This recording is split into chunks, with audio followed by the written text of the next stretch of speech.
and then looking at things like pre-apprenticeship pathways and supported internships. And then the second strand is all around CIAG, about making sure there is a coherent programme which runs all the way through from Key Stage 3 to 5.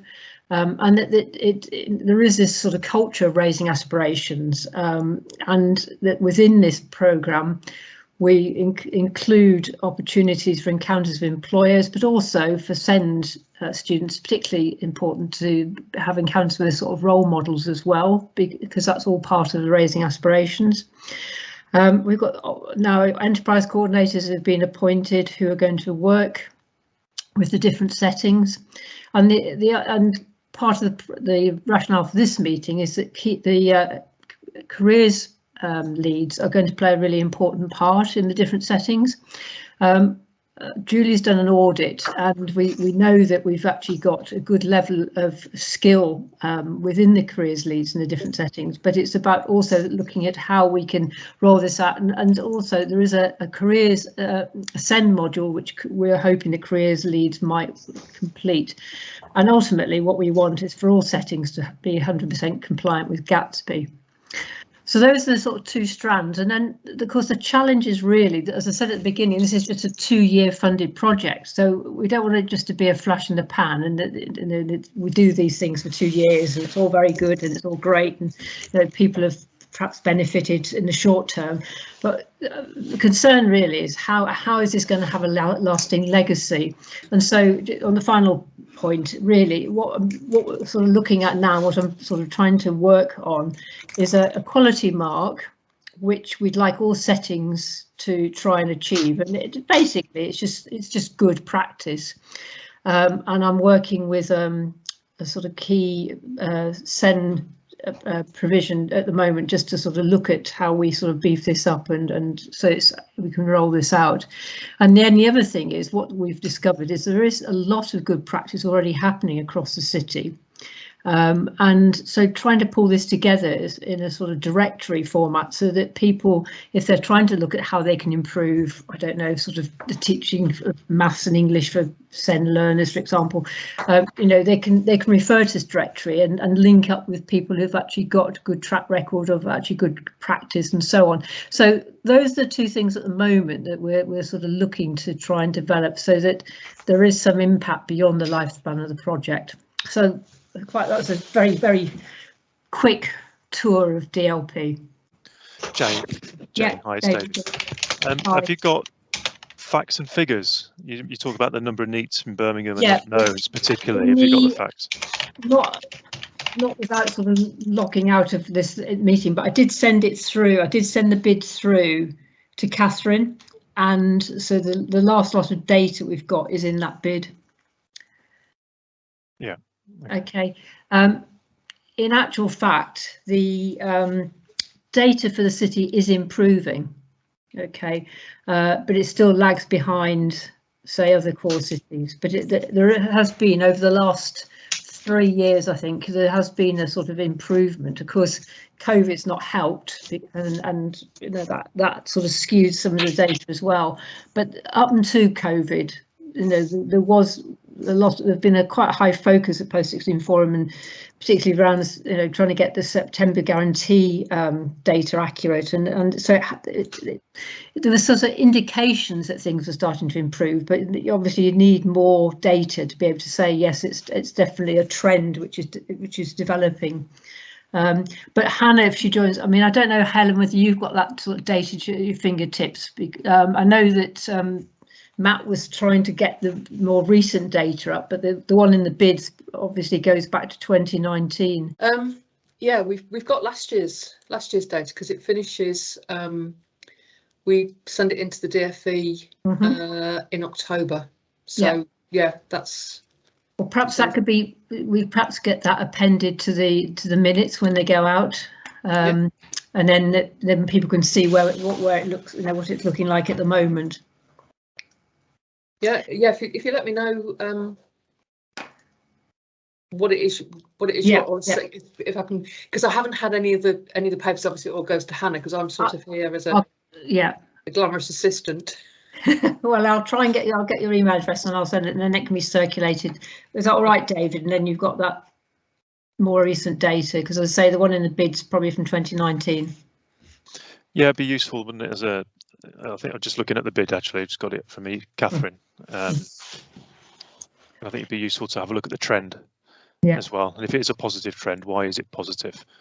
What's happened recently that's allowed that? And if that's down to inflated grades or better opportunities, then I think it's a fact now. It's under the radar. It's not under the radar anymore. I think there's a sort of height.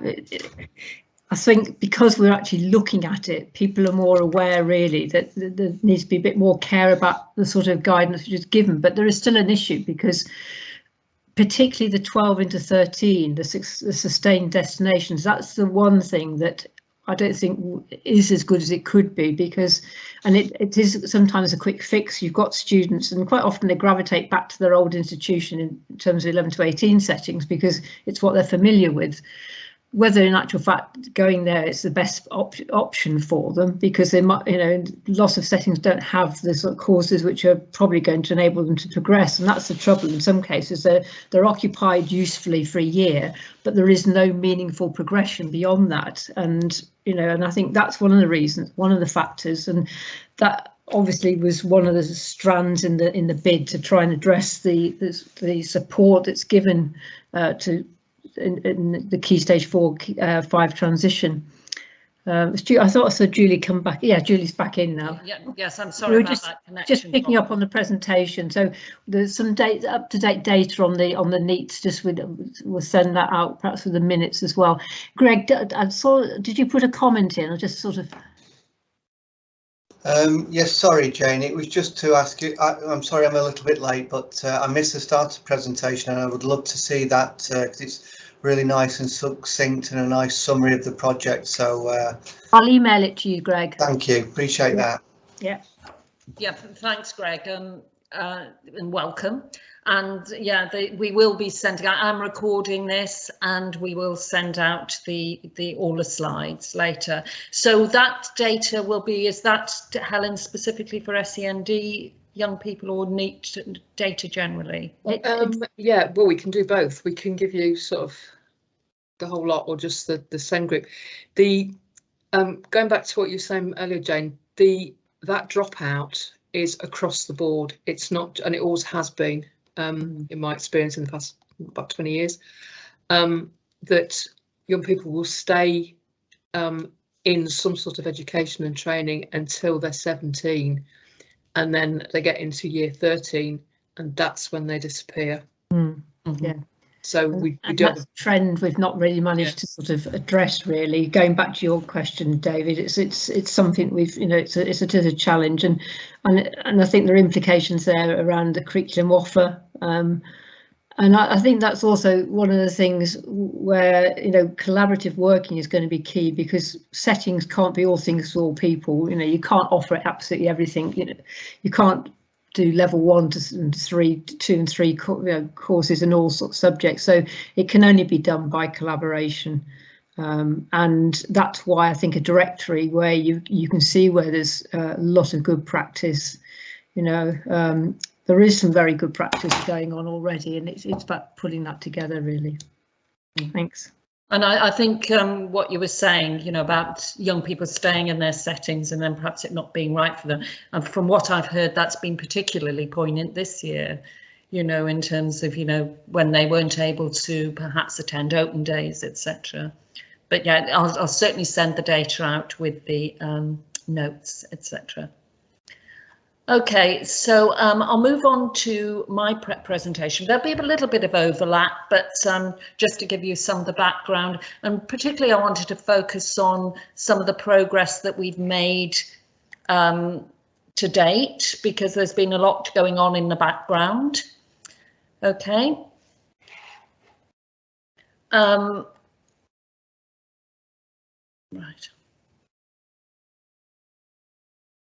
Okay.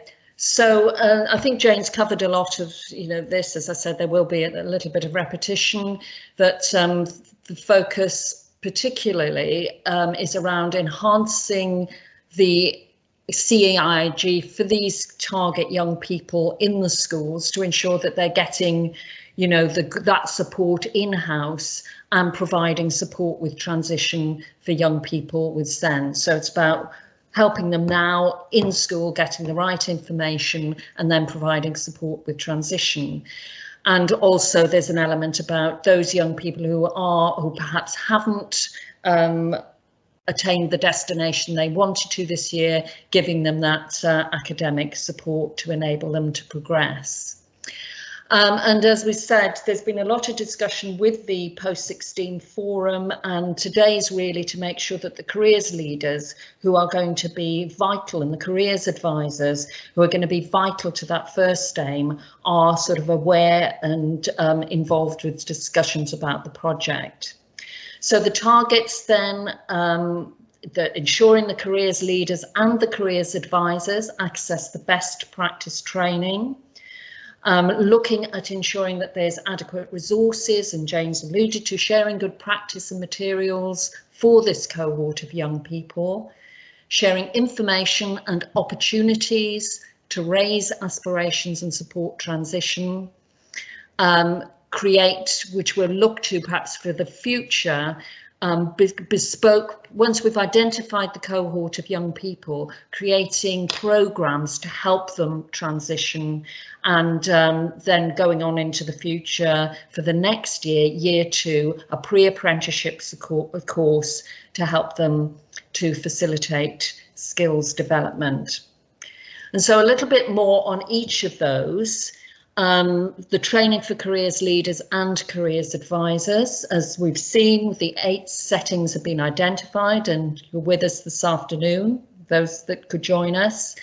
And we, as Jane mentioned, we did some auditing, getting some baseline data, and all the careers leaders of the 8 settings have completed the careers and enterprise company careers leader training. So we're happy that they've got that support they need in their role as careers leader.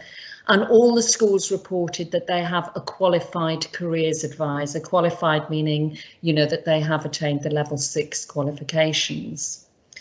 As a follow-on to that, because while all schools have a qualified careers advisor, we want to ensure that those schools are still meeting the requirements of Gatsby Benchmark 8, which is the provision of personal guidance.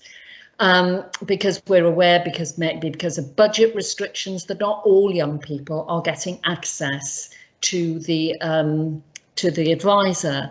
So the enterprise coordinators, the person from the Careers Hub team working with the setting, will be working with the careers leader to ensure that there's an action plan, and we will be offering support to enable those 8 settings to fully meet the requirements of Gatsby Benchmark 8.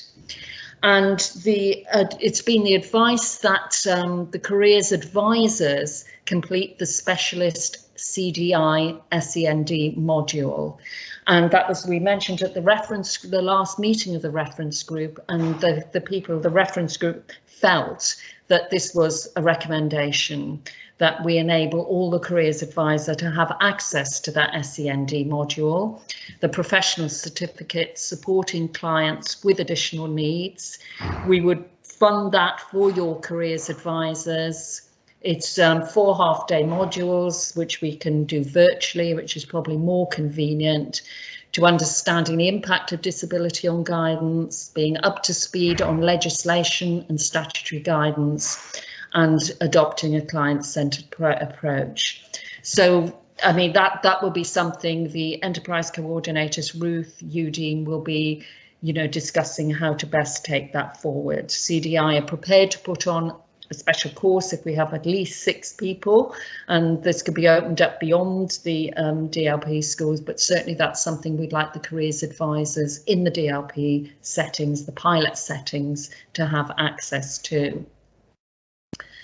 In terms of sharing good practice and resources, and Ruth may want to come in on this, there's a vocational profiling tool that's being trialled with the SEND schools in the hub, and following that trial, we would like all the DLP schools, once they've that we've identified an appropriate tool to ensure that all DLP schools utilise to ensure consistency in profiling pupils, and also to adopt the inclusive SEND checklist.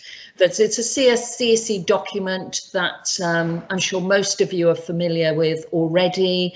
And it's a checklist, okay, you know, you've got the Gatsby benchmarks, the compass tool, but it ensures that you're taking the approach that meets the needs of your SEND learners. You know, for example, it might be, are you a member of the SEND communities of practice? Are you identifying when it's encounters? What encounters are your SEND students having? So it's a useful checklist for careers leaders and careers advisors working with SEND young people. So the obvious next steps are to invite the DLP schools to the SEND communities of practice. And this is probably what we'd say is the first of the community of practice for the practitioners in the DLP schools. And out of that, if there's any particular CPD requirements, we've already mentioned the CDI module for careers advisors, but to identify and address any CPD requirements for the SENCOs and support staff. Okay, I think next I'm going to move over to Cheryl to talk about the work we've been doing and plan to do about raising aspirations and supporting transition.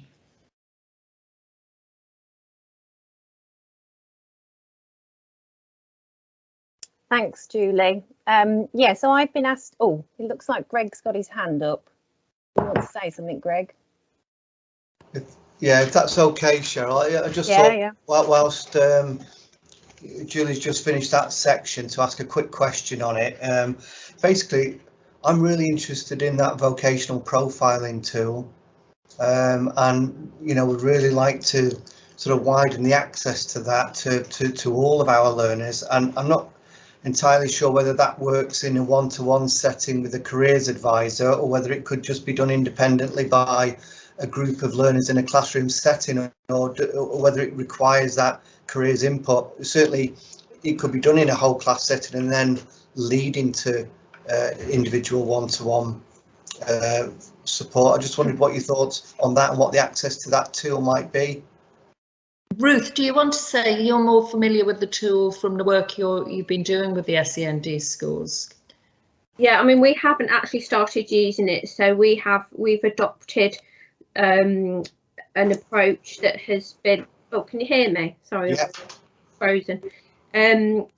But the best practice, that's why we want to trial it with the special schools first, just to get any feedback from themselves as to how they think it would be best used, you know, as a tool for all SEND learners.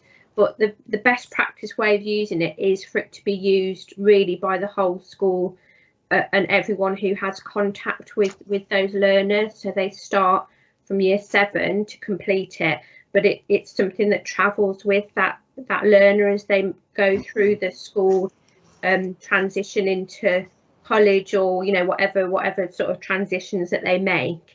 So it's a whole school approach, really, Greg. So yeah. It just means that everyone who's supporting that young person has a complete picture of that person's needs, their aspirations, and how everyone's working as a team to support those as they go through through their education.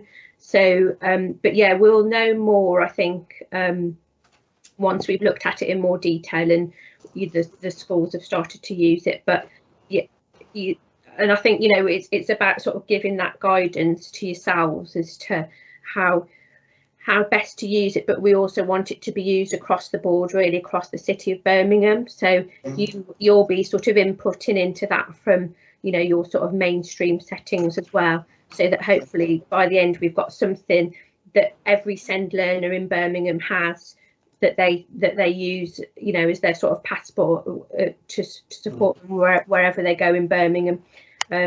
Does that answer your question? Yeah, it does. I mean, yeah, it does. I mean, obviously, sort of, I'm guessing what it does from the name, rather than knowing all of the sort of detail of, you know, because from what you're saying, it's a much bigger picture than what I was sort of envisaging, which was perhaps something that might profile what vocational area a student might want to go into. And as I work in an FE setting, I can't think of anything that would be more valuable in sort of assisting some sort of vocational course profiling tool or vocational pathway, whether it's employment or a course, and using that to sort of guide and direct the students. So and if there's any opportunity of anything being sort of piloted in an FE setting, we'd be willing to do that as well. So something to bear in mind. So we're trialing it at the moment with an FE special college and their special school feeder school.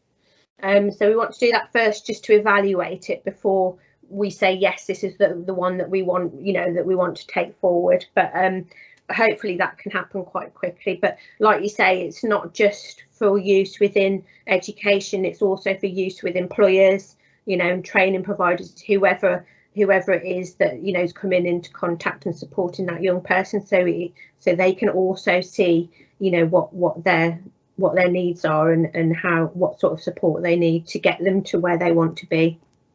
Yes, so yeah, I think it sounds really good. Sounds great. It will be great to get all of your input into that, I think, so that it's usable for everyone. Okay. Thank you. Sorry, can I just check what I can't remember? You weren't at the beginning, so I can't remember which setting you're from. Sorry to interrupt. Yeah, sorry, I'm from an FE college, and which one? Southern City College. Okay. But we have three areas, 3 different campuses where we do discrete supported learning programs. We have maybe 1,500 learners at those 3 settings. But obviously we've also got SEND learners in our mainstream programs as well. So yeah, it sounds really interesting. Thank you. Thanks, Greg. Okay. Cheryl. Yeah, no, brilliant. Good stuff. So yeah, I've been asked just to give an overview of an opportunity that's come through this pot of funding with Future First. I'm then going to give a little bit of an overview of some of the employer engagement opportunities that we have for the hub, just to give a bit of context about that.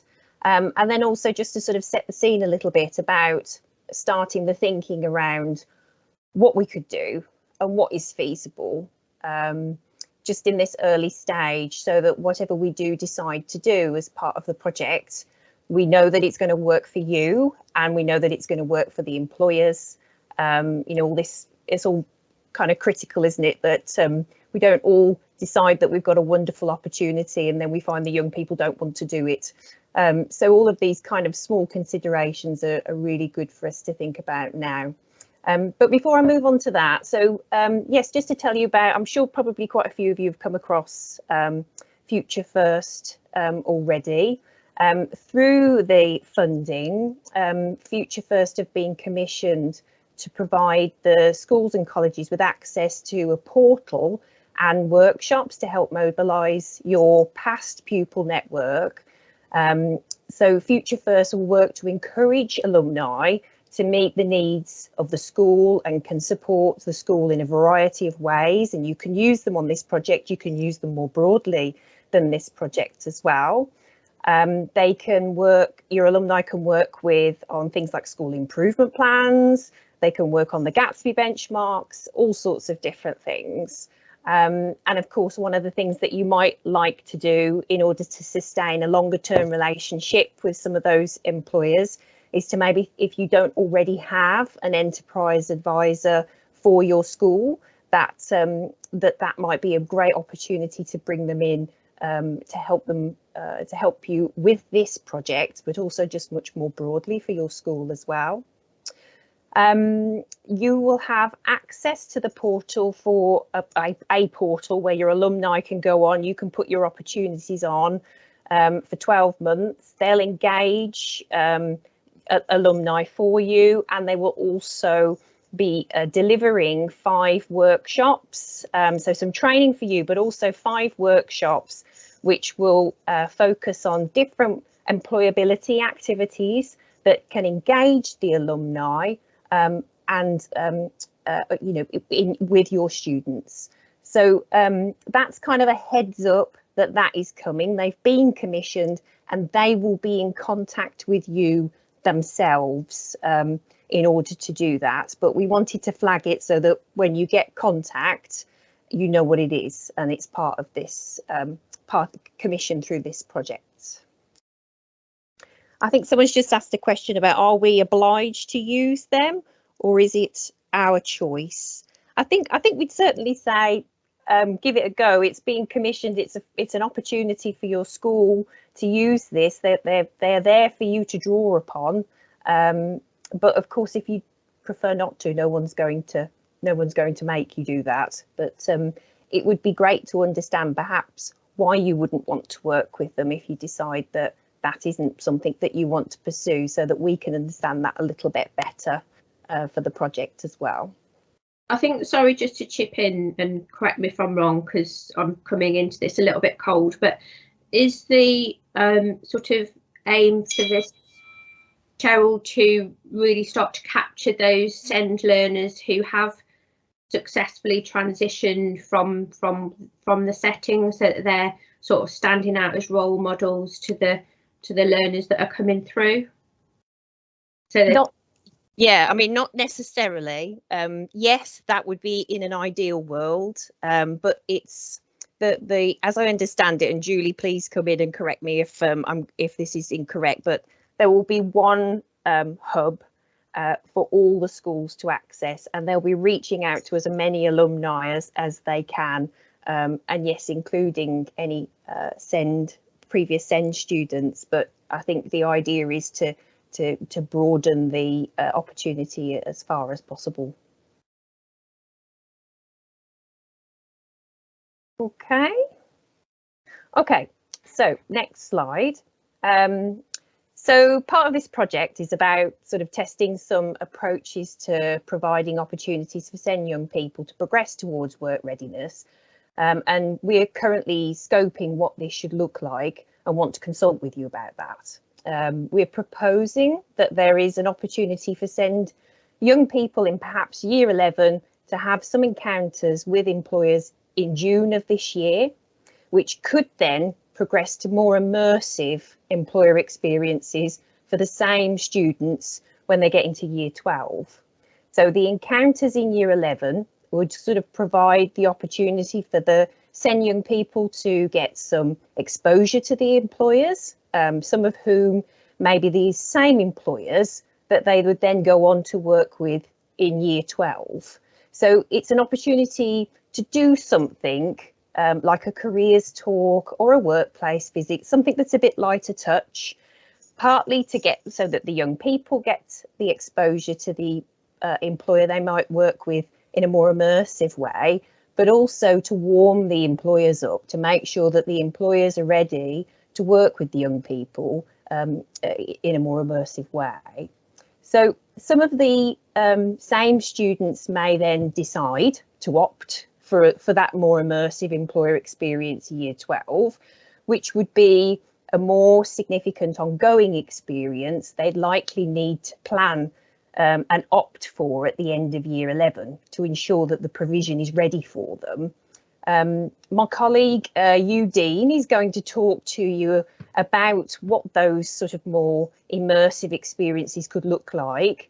And we're going to have a discussion about some of the things I'm talking to you about now at the end, so that we can think about all kind of pros and cons of what we might do.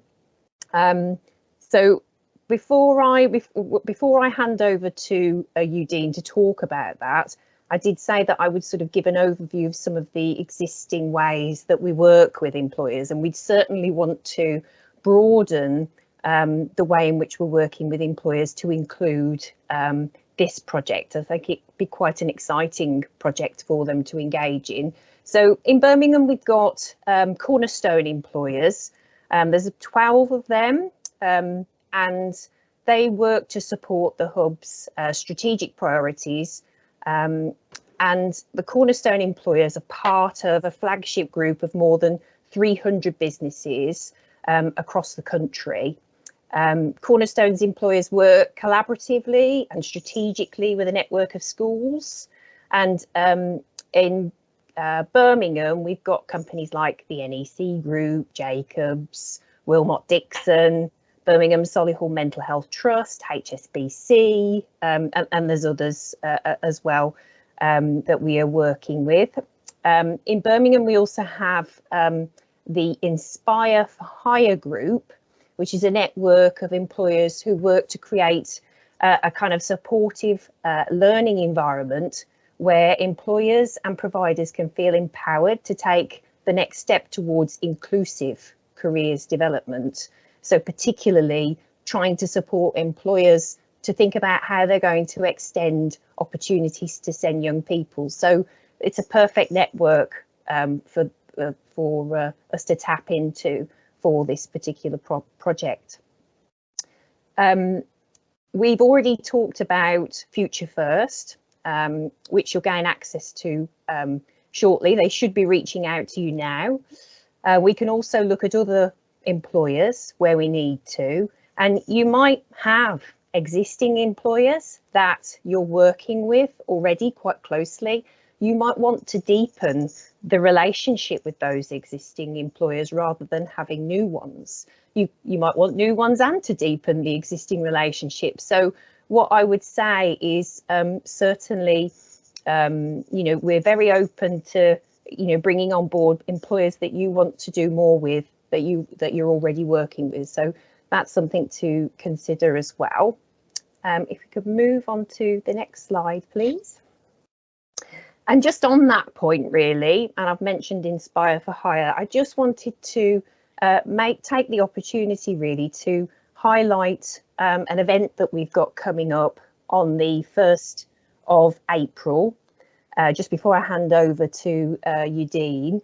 And why I wanted to particularly highlight this event is you'd be welcome to come, but also your employers if you want them to be involved in this project, because one of the speakers, Louise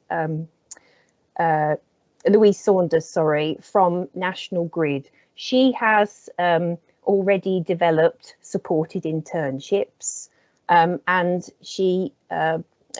they've been running those very effectively for Send Young People at National Grid, and she's going to share how they did that. And if nothing else, that might be a great catalyst for thinking about, for your employers to be thinking about how they could do that, and also how you would make that work between you and your school. So I'm sure we can get some information out about that as well if people are interested in that event. And I think that's everything I was going to cover. Ruth, I can see you've got your hand up there.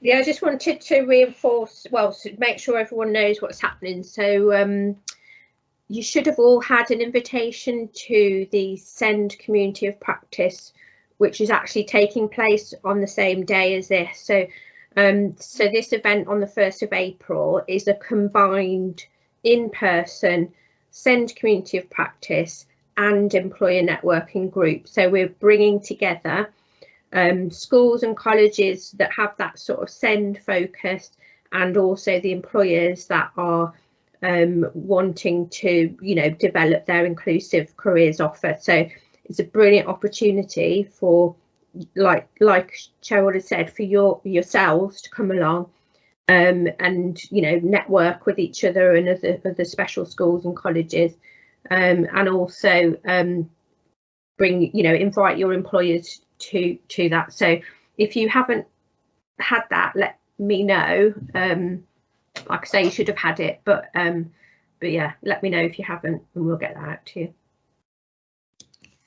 Can I just interrupt? Sorry, Ruth and Cheryl, there's a question in the chat about whether there's a list of local businesses that have a clear policy around recruiting or employing Send employees. Really for that you're sort of looking at the disability confident list of employers. Right. So that's available to to anyone. If you Google that, you'll get that. Mm-hmm. What we've sort of within the Careers Hub, we've obviously disability confident doesn't mean to say that they're willing to support young people whilst they're in education. It's more around recruitment and selection and what they do once they've taken on those people with a disability. So from our point of view, obviously we're trying to develop employers' confidence to support the Gatsby benchmarks and support career development in schools and colleges. So that is available to the public, that disability confident list. Thanks. Brilliant. So I think it's over to you, Dean, now to talk more about some of those fantastic experiences that could be possible. Lovely. Thank you, Cheryl. How are we all doing? We are still all with us at the moment. Yeah, possibly. OK, right. So can we just jump back a slide? Is that OK, please, Julie? Brilliant. OK, so what we're going to discuss here is really with regards to a supported internship. Now, we really want to break it down. Originally, Julie and I did share a document at the start of our meetings that give us both journeys. So we had the breakdown with regards to the supported internship and the pre-apprenticeship as well. But let's just delve in with regards to the supported internship. So a supported internship overview, we'll look at that. We'll also look at the positive impact on SEND, who will provide support to in the classroom and in the work placement, because obviously that's critical. Students will need the support. And how do we move forward with regards to a supported internship? Julie, can we pop over to the next slide? Thank you. So with regards to a supported internship and how it impacts our students, so it's an unpaid work placement and it may lead into full or part-time voluntary work. Obviously, it's given the students the opportunity to develop with regards to their independence and social skills. Now, the program would, if anything, it would be a work placement that would consist of 3 to 4 days in the work placement, and then 1 day in school or college, where the students would actually focus on their functional skills. Now, the main thing is with regards to a supported internship, there's no entry requirements. As long as the student has an EHCP, they can obviously, come onto a supported internship.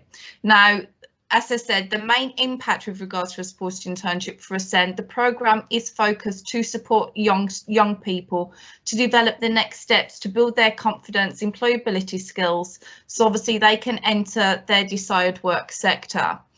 Who will provide the support? Obviously, that is key. So all students will be allocated a job coach to provide support in the work placement and at school. The school, obviously, if anything, at some point, the school and ourselves would withdraw the support once we feel that the young person is able to conduct the work placement alone. Students may also have a travel buddy. So again, that's something that you may want to look into. Funding can be found with regards to travel to assist the young people to travel, and that's through the DWP, and that's access to work. Now, when the young person is actually in work, the job coach will work closely with the students and the employers to make sure that the duties are being completed. So again, what the job coach would do, they will break down bite-size steps for the young person. So the job coach would go into the workplace first of all, learn what the role is. Once they've actually done that, then they would come back, work with the young student on a one-to-one basis, and then break it down for however that young person may, find learning a lot more easy. So whether it be with regards to pictures, whether it be a step-by-step, whether it be a guide, that's what obviously the job coaches will do. Now let's have a little look. Now, with regards to what the programme offers, as I said, it's great that I hear that the Hive can possibly offer some job coaches as well. That's really good. Now, the job coach will attend the work placement, as I said, with the young person. They will also actually ensure that there is a job buddy available with whatever employer that we work with. There will be a job buddy. So they again would work closely with the young person and the job buddy and the employer to make sure that once there's a situation where we can have a transition, then obviously the job buddy would take over as the job coach at some point. I will say, obviously, usually throughout the duration of a supported internship, we do have a couple of students that will always need that one-to-one support, you know, dependent on their needs that they may have. The job coach as well will meet with the students in a one-to-one setting to discuss any areas where students may need any additional help or support. So, you know, if they're working in a customer service role, you know, they may need a little bit more support with regards to, you know, best etiquette. You know, how do we provide support to customers? You know, if they have a general inquiry, sometimes students can feel a bit daunted with how do I answer, you know, that question. So again, the job coach will work with the student there as well. Now, how do we move forward with regards to a supported internship? So what I will do immediately after this meeting, I will send out a questionnaire. It would be great if everybody participating from or whatever college you are or school you are participating from, it would be great if you could actually have a little chat with your leads to find out who would be interested, so we can look at numbers. I know that Jane, you wanted us to, if anything, to look at sectors. We have looked at sectors. We do need to look at numbers. So if you could fill out the questionnaire and return it back to myself after this, that would be great, because that will give us a better indication of how many people, you know, how many students we are looking to bring onto the programme, and you know, how many people we need, you know, in-house to actually support the students. So that's kind of a supported internship. Does anybody have any questions with regards to a supported internship so far, and how we'll offer the support? No? No? Okay. If we can go to the next slide, that's the pre-apprenticeship. So the pre-apprenticeship overview, again, this is an unpaid apprenticeship where young people will have the opportunity to gain hands-on work experience. The positive is with regards to a pre-apprenticeship, we're going to, you know, we'll be giving the young young people the opportunity to actually find out, are they ready for a supported for an apprenticeship? Do they want to move on to an apprenticeship? So the pre-apprenticeship, will be a more of a condensed program.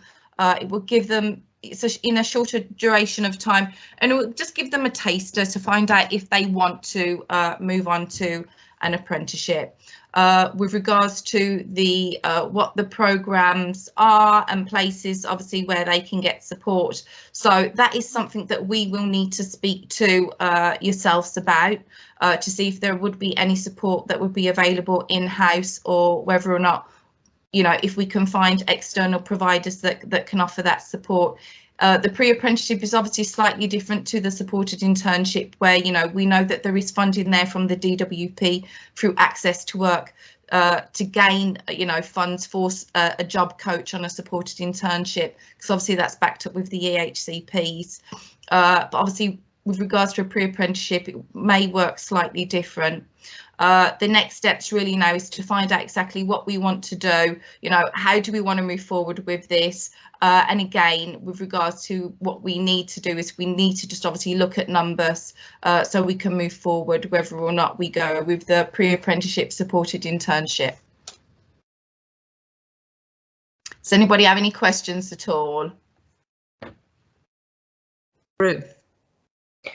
I think, I don't know, it might be helpful just to take a step back a bit to say that, you know, the purpose of this is to sort of, with the support from yourselves, to pilot these alternative pathways for young people with SEND in post-16 provision. So you know, one of the things that was kind of highlighted, you know, very early on was that obviously the dropout is happening because perhaps that, you know, going into FE or other types of education settings isn't necessarily the right thing for some of these learners.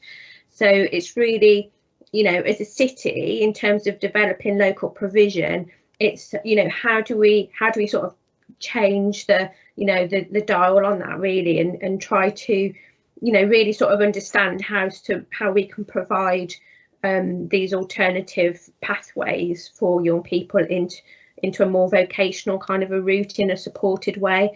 So I think that's where this is all coming from, and it's to get your views on, you know, do you think, you know, that's the right way to go? Do you think that that would be, you know, useful for yourselves? Is it something that you think your students would, you know, respond to within your settings? Jane, did you hand went up? Yeah, I just wanted to clarify what Eugenia said. So in terms of supported internships, you mentioned it's for students with an EHCP, because so if they're on the SEN list, they wouldn't be eligible then, is that right? Because that could reduce the numbers, because there is a you know, there are fewer EHCPs, or the plan is to offer fewer EHCPs. So post 16, there might not necessarily be that many in sort of mainstream settings who have EHCPs, but nevertheless who might be able to benefit from a supported internship. So is that an absolute stipulation? Yeah, with a supported internship, students do require a EHCP. Right, okay, so that would probably reduce the numbers then. I thought it could be it was open to anyone on it who'd be identified on the SEN list. So, but then we also have the other pathway, if anything, with regards to a pre-apprenticeship. Yeah. So that's what I was thinking, that perhaps if the students weren't eligible for the supported internship, then we are looking to create an alternative. Yeah. Yeah. And I think at this point perhaps the numbers aren't so critical, because what we're trying to do is, you know, pilot this approach, isn't it, with the supported internships within mainstream provision. So although it might be few, even if we've got 10, that's, you know, that's a cohort that we can work with and actually see if then that is something that wants to be scaled up across the city. In a way, it might be better to start with the smaller numbers to test and trial before we roll it out. David, your hand's up. Hi, just had a couple of things really. Firstly, has anybody had a discussion with students about this? Is the first thing, and get their point of view on all of this. And the other one was, has there been any consideration about supporting the very students we're talking about with pathways to T levels? I can answer your first question, David. So obviously I think the discussion with the students is probably something that we would ask you to do. But generally, in terms of supported internships, this is based on very robust data, which proves that once young people with SEND are on a supported internship, they are 60% likely to stay and move into employment. So it's not necessarily a conversation that we've had with students. It's a fact that supported internships is you know, a very viable route for this cohort of students. If I could also add in there as well, David, just to add on from Ruth, with regards to supported internship, you know, they are supported, your students are supported with a job coach. It is for a full academic year, so they get that opportunity to go into a work placement, learn what the role is. And what we also do, it's pivotal, that's why Cheryl obviously is, you know, a key player here. We make sure that we know what sectors the students want to work in. If they have a preference to work in hospitality or animal care, we'll do it, you know, obviously that's where we focus on to make sure that we put in the students in the right area where they have an interest. Then they will work with the employer for a full year. At the end of that, if there's an opportunity where the students can actually either gain full-time employment, part-time employment, or even voluntary work, then obviously that's negotiated at the get-go by Cheryl to ensure that, you know, it's not a matter of just, you know, us having students going in and just giving, you know, free manual labour. That's not the focus at all. It's to make sure that there are some opportunities for the students to gain employment at the end of that. And then also obviously it helps them to build on their CV, because throughout the supported internship as well, they will be taking part in a lot of employability training sessions. So they'll learn how to build a CV, how to develop a cover letter. They'll learn interview skills and interview techniques as well. So it's preparing them obviously for when they go out into the world of work. Yeah, I get all that. I'm very clear on all of that, and I think you know, our own personal data here shows our SEND students smash all the national data. So I'm very comfortable with that, but there's a number of students who may be applying in the future to go onto a T-level program. Now, the placement that you're talking about, the supported placements, has that been given the clear go-ahead to contribute towards the 42 days of placement that a student will need to gain a T-level qualification? Can I come in at this point? Sorry, only for simple reason. I'll hand down because we were involved. We one of the settings actually in Birmingham was delivering the first sort of set of T-levels, and it's a bit like I was saying in my conversation with Catherine. The T-level is, as it stands, is not an easy option for SEND students, and so in a way it's almost like making the link with the T-level and the pre-apprenticeship pathway is actually quite interesting, because just as you were talking about a pre-apprenticeship pathway, you've almost got a pre-T-level pathway. They're two completely different things. So the apprenticeship and the T-levels are not, they don't have the same. And so you'd be doing one, not the other. So, but the T-level is an option, but you wouldn't be able to go straight on to that. It wouldn't be something that you could offer. Having delivered it, we had to put in place a sort of foundation programme to enable them to access the T-level. So I think it's a sort of like a parallel course. It's not the same, and so you'd be doing something completely different. It's a completely different structure, the T-level, from the the apprenticeship pathway, and that was how it was conceived by the ESFA. So these are just two different routes that and two different sorts of provision that could be offered to SEND learners, but a bit like the pre-apprenticeship pathway, you'd need to put in a sort of pre-T-level pathway for SEND students and able to access the T-level, because as it stands currently, it's quite academic. I'm quite happy to have a conversation with you separately if you want to sort of pick up on that, David, or I can put you in touch with someone who's delivering the T-level at the moment. No, I'm perfectly fine with all of that. I think it all makes sense. I'm just thinking about the supported internships, and if we're saying that they have, a placement for a year alongside their academics, whether that can actually contribute towards their placement for the T-levels. You saying instead of you do the T-level as an alternative to the apprenticeship, because they're two completely different qualification routes. Okay, maybe I'm just getting confused with the words internship and apprenticeships then. Okay, so, yeah. I'm seeing an internship as working within we're working within a business as described, and we do placements, 1 year placements already with students in businesses, and we don't call them internships, we call them placements. But that is a precursor to, as you know, there's part of a trial on the ahead of the T-levels coming in, of students working in industry. I just think there's a nice opportunity there for SEND students or ECHP students who can access a T-level, who want to access a T-level, but can also access the supported internship program for it to contribute towards their T-level placement. It wouldn't, because we actually did that. So that was part of our foundation learning program. So what you've outlined is, yeah, absolutely. But it wouldn't count towards the actual, once they start the T-level, that the clock starts ticking from then. So the sort of pre-internship, whatever, that placement wouldn't count towards the hours needed for the T-level.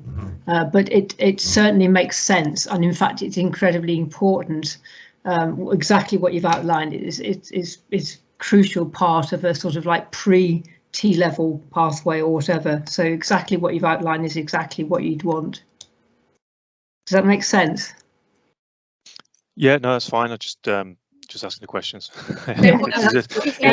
What you're saying, Jane, sorry, just to clarify, is what you're saying is that the supported internship would act as a precursor to them then choosing to do a T-level, because it's giving them that employability.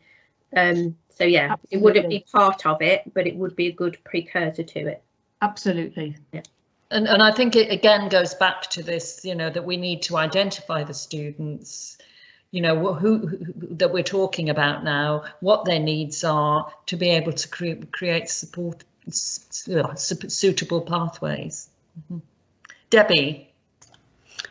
Apologies if this is if I've misunderstood something, because I'm sort of joining in and stepping in for Ruth here, but with regards to the supported internship, is the expectation that it's for students with an EHCP to be going on to this straight from post 16, so that would be in effect their year 12?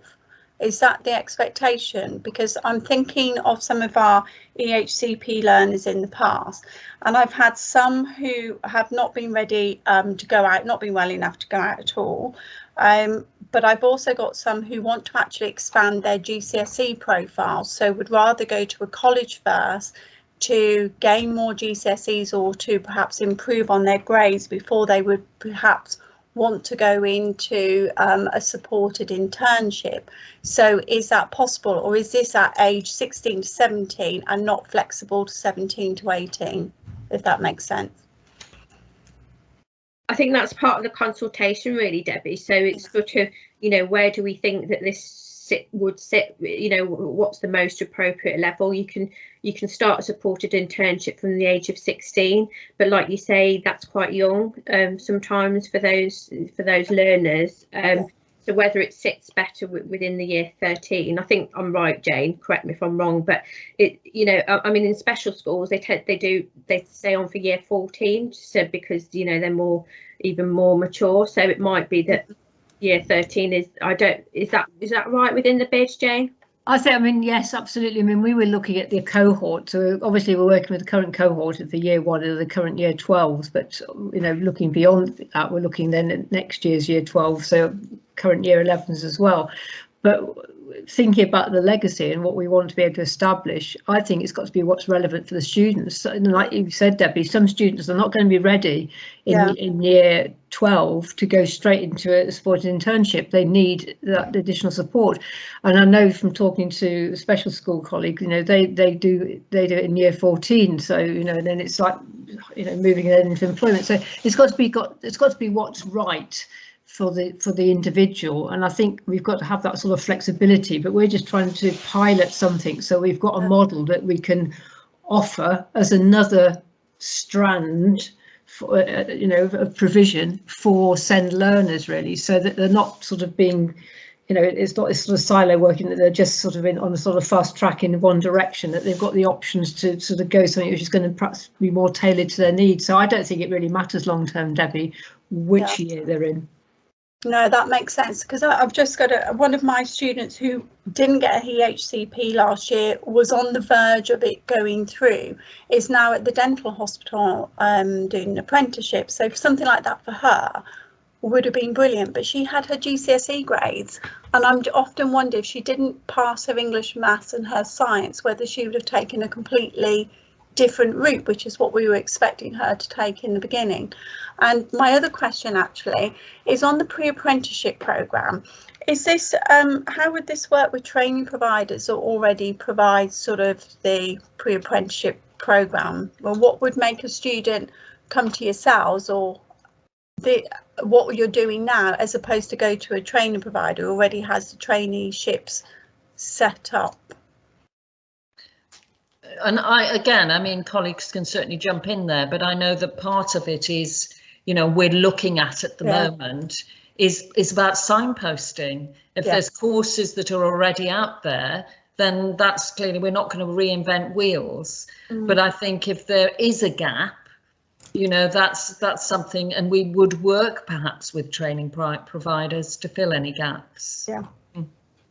If I can also add, Julie, Debbie, kind of just going back to your question with regards to the supported internship, where you have you said that you had a young lady that was, you know, she got her GCSEs. Students, even if they have got their GCSEs, obviously that's fine, they can still go on a supported internship. If they're working towards their GCSEs, they can still go on to a supported internship. Yeah, so just to make, I wanted to make that clear, just so you don't think that, you know, if they're working towards their GCSEs, they can't go on it. They can, because they're working towards their GCSEs can run in line with them being, you know, on a supported internship as well. Oh, right, but then that makes sense, because I think I put a note about they would focus on, was it functional skills, and yeah, that's the bit I picked up on. But if they can still do GCSEs at the same time, that makes it much better for our disengaged SEND who we have problems getting in. For the ones that are here and engaging in everything, we don't tend to really have an issue with their progression. It's for those school refusers and parents who, I want to use the right phrasing, and perhaps support students being at home more than being in school more. Right. So yeah. The essence of a supported internship is it's aimed at young people who know that they want to work, so they don't necessarily they just don't want to carry on in education. It's not for them. So if they express that as their aspiration, then a supported internship is ideal for them. Just picking up on David's point, question about the T level, the one thing which has changed over this last year is that the requirement to have GCSE English and Maths to do the T level has been removed, so that they can actually do functional skills qualification. So that makes it a bit more accessible. So that, you know, again, if they were doing like a pre-T level year, which is sort of like a supported internship, a pre-apprenticeship pathway, you know, where they're actually in a placement, you know, that gives them the opportunity as well, possibly to look at the getting a functional skills qualification, and they can be working on it when they start the T level as well. So that's one thing which has changed over last year.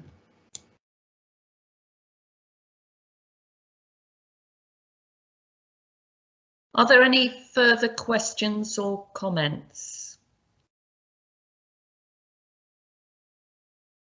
Just wondering now, in terms of, you know, next steps, really, I would say, unless colleagues have any different ideas, that really it's about the enterprise coordinators now.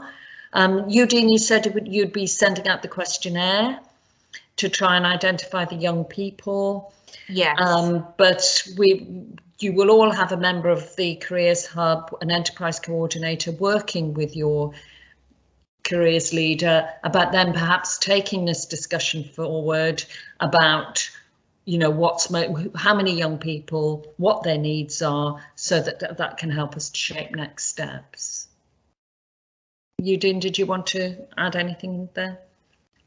No, you hit the nail on the head basically, Julie, so thank you. Yeah, if we can actually get everybody to complete the questionnaire, I will send that out shortly, as I said. And it's very brief, so it's not very hard to complete, and it won't take much time. But if you can just express what areas that your students have an interest in, there are some tick boxes there, so it's a lot more easier for you. But if you have any additional, please do add them in, and then if we can just look at numbers as well, and then we can move forward. Okay. Jane, did you want to say anything in conclusion, or? No, that's fine, thank you. Thanks. Mm-hmm.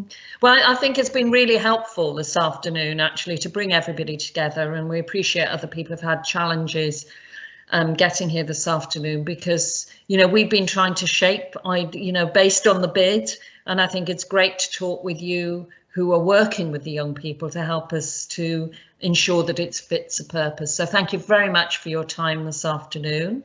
And yeah, definitely, I've scribbled some notes. We'll send out minutes, the recording, the slides, and the questionnaire. But any questions, yeah, please do get in touch. So thank you all very much for your time this afternoon, and we look forward to seeing how this develops. Thank you. Thanks, Julie. Thanks. Bye. Thank you. Bye. Thanks. Bye.